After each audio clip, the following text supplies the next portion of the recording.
আল্লাহ রাব্বুল আলামিন বলেন, এই কিতাবের মধ্যে সন্দেহ করবে যারা, ঈমানদারওয়ালা মুসলমান হইতে পারবে না তারা। আল্লাহ রাব্বুল আলামিন বললেন, এই কিতাবের মধ্যে কোনো সন্দেহ করা যাবে না। আর আমি আল্লাহ রাব্বুল আলামিন এই কুরআনুল কারীম খানা শুধুমাত্র কেবলমাত্র নাজিল করেছি পৃথিবীর মধ্যে সবার জন্য। আল্লাহ পাক রব্বুল আলামিন বলেন, হুদাল লিল মুত্তাকিন, আমি হেদায়েতের জন্য এই কিতাবটা আমি কিন্তু আল্লাহ রব্বুল আলামিন নাজিল করেছি। ও মুসলমান ভাইরা আমার, মুসলমান বাবাজিরা, তাহলে এই জায়গা থেকে বোঝা যায় নবীকে যদি আমি আপনি ভালোবাসতে পারি, তাহলে আমাকে আপনাকে এই মাদ্রাসার জালসার মধ্যে কিন্তু বসে যেতে হবে। আর বসতে পারলে কিন্তু আল্লাহ রাব্বুল আলামিন বলতেছেন রহমত নাজিল করে দিবেন। এর জন্য যারা এখনো দোকানপাটে যারা ঘোরাঘুরি করতেছেন, আর দেরি করবেন না, জলদি করে জান্নাতের বাগানের মধ্যে এসে বসে যাবেন। আল্লাহ রাব্বুল আলামিন বললেন, ওয়ামা আরসালনাকা ইল্লা রাহমাতান লিল আলামিন। আল্লাহ রাব্বুল আলামিন বললেন, হে পৃথিবীর মানুষেরা, আমি আল্লাহ রাব্বুল আলামিন পয়গম্বর বিশ্ব নবীকে পাঠিয়েছি রহমত হিসাবে। ও মুসলমান ভাইরা, মুসলমান বাবাজিরা, তাহলে এই যে এই নবীজির মাদ্রাসা, নবীজির এই মাদ্রাসার জালসা অর্থাৎ জান্নাতের বাগান, এই বাগানের মধ্যে আমাকে আপনাকে আসতে হবে। ও মুসলমান বাবাজিরা, মুসলমান ভাইরা, নবীজিকে মানতে পারবে যারা, ঈমানদারওয়ালা ব্যক্তি হতে পারবে যারা, নবীজির মাদ্রাসা ভালোবাসবে যারা, ঈমানদারওয়ালা মুসলমান হতে পারবে তারা। আর নবীকে যে ভালোবাসতে পারবে না, নবীজির মাদ্রাসাকে যে ভালোবাসতে পারবে না, কোশ্চিন কালেও কিন্তু ঈমানদারওয়ালা হতে পারবে না। আল্লাহ রাব্বুল আলামিন নিজে করলেন ঘোষণা, এর জন্যই জান্নাতের বাগানের মধ্যে বসতে হবে। রহমাতুল লিল আলামিন নবী, রহমাতুল লিল আলামিন নবী, কোরআনে প্রমাণ, আশিক বিনে কে বুঝিবে আমার দয়াল নবীর শান। লিল্লাহি তাকবীর। আমার এক ভাইজান মাদ্রাসার জালসায় মাদ্রাসার জন্য 500 টাকা দিয়েছে, সকলে বলি মারহাবা। আর একটু আওয়াজ দিয়ে বলি মারহাবা। আশিকি নাম বলতে নিষেধ করছে।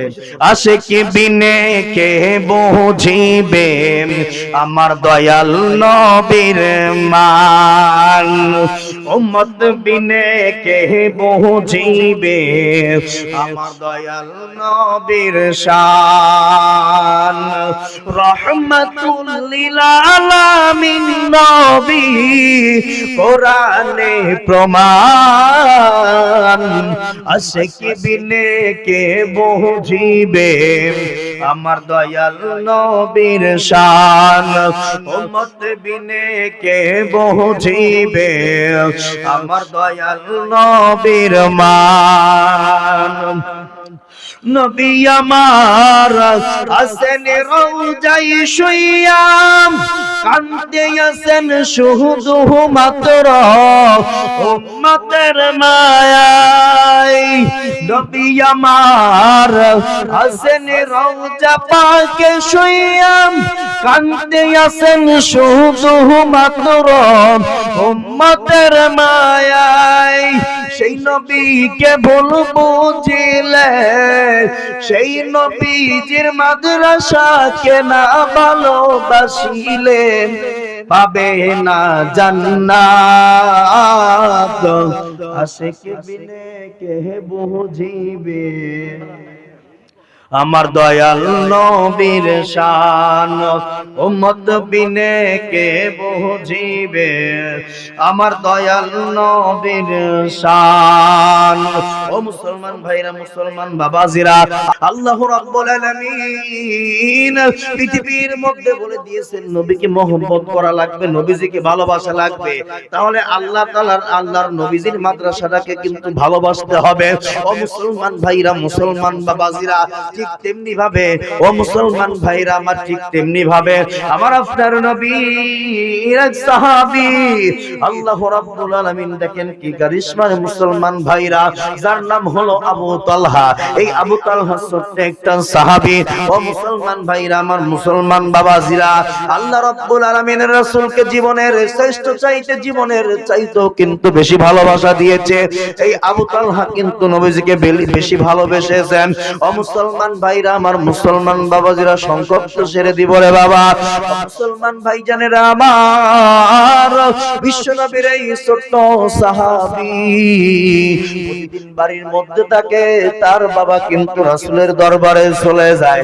যাইতে যাইতে কিন্তু সুন্দর করে বিশ্বনবীর এই ছোট্ট সাহাবী যখন আবু তালহা যখন মারা যায়, মারা যাওয়ার পর তার বাবাকে ডাক দিয়ে বলে, আব্বা জান, আমি যখন মারা যাব, যদি দিনের বেলায় মারা যাই তাহলে আপনি কিন্তু বিশ্বনবীকে ডাক দিবেন, আর যদি রাত্রিতে যদি মারা যায় তাহলে কিন্তু আপনি নবীজিকে কিন্তু ডাক দিতে পারবেন না, নবীজিকে কিন্তু ডাক দিবেন না।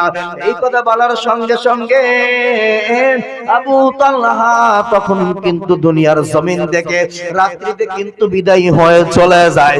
ও মুসলমান ভাইরা, মুসলমান বাবাজিরা, তখন বিশ্বনবীর দরবারে 3 দিন পর কিন্তু চলে যায় ওই সাহাবী, অর্থাৎ আবু তালহার বাবা। সঙ্গে সঙ্গে কিন্তু বিশ্বনবীর দরবারে কিন্তু চলিয়া যায়। চলিয়া যাওয়ার পর মুসলমান যখন চলে গেল, যাওয়ার পর বলতেছে, তুমি যখন আগে প্রতিদিন আসতা তখন তো আমার ছোট্ট সাহাবী আবু তালহাকে নিয়ে আসতা, কিন্তু আজকে কেন আবু তালহাকে নিয়ে আসো নাই? তখন বলতেছি, ইয়া রাসূলুল্লাহ, ইয়া হাবিবাল্লাহ, নবী গো, আপনার এই সাহাবী আর দুনিয়ার জমিনে কিন্তু জীবিত নাই। তখন বলতেছে, তুমি কেন আমাকে ডাক দিলা না?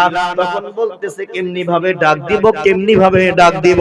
ওই সাহাবী, আপনার ছোট্ট সাহাবী, রাতের বেলায় মারা গেছে আর আমাকে ওয়াদা দিয়েছে যদি দিনের বেলায় মারা যায় আপনাকে বলতে, কিন্তু রাতের বেলায় যদি আপনাকে যদি ডাক দেই, কাফের মুশরিক বেঈমানেরা কিন্তু আপনাকে মেরে ফেলতে পারে। এই কারণেই আমি আপনাকে বলি নাই গো নবী। এর জন্যই মুসলমান ভাইরা আমার, তখন বিশ্বনবী সঙ্গে সঙ্গে আল্লাহ তাআলার কাছে আমার আপনার নবী পয়গম্বর বিশ্বনবী জনাবে মুহাম্মদুর রাসূলুল্লাহ সাল্লাল্লাহু আলাইহি ওয়াসাল্লাম সঙ্গে সঙ্গে হাত তুলে দোয়া করে দিলেন আর বলে দিলেন, হায় রব্বুল আলামিন, হায় আল্লাহ তাআলা, আপনার এই সাহাবী, আপনার এই বান্দা, আমার এই সাহাবীটাকে আবু তালহাকে আপনি রব্বুল আলামিন দুনিয়ার জমিনে জান্নাতের মেহমান বানায়া দিয়েন। আল্লাহ রাব্বুল আলামিনের কাছে যখন দোয়া করে, দোয়া করার সময় কিন্তু দোয়া কবুল হয়ে যায় রে।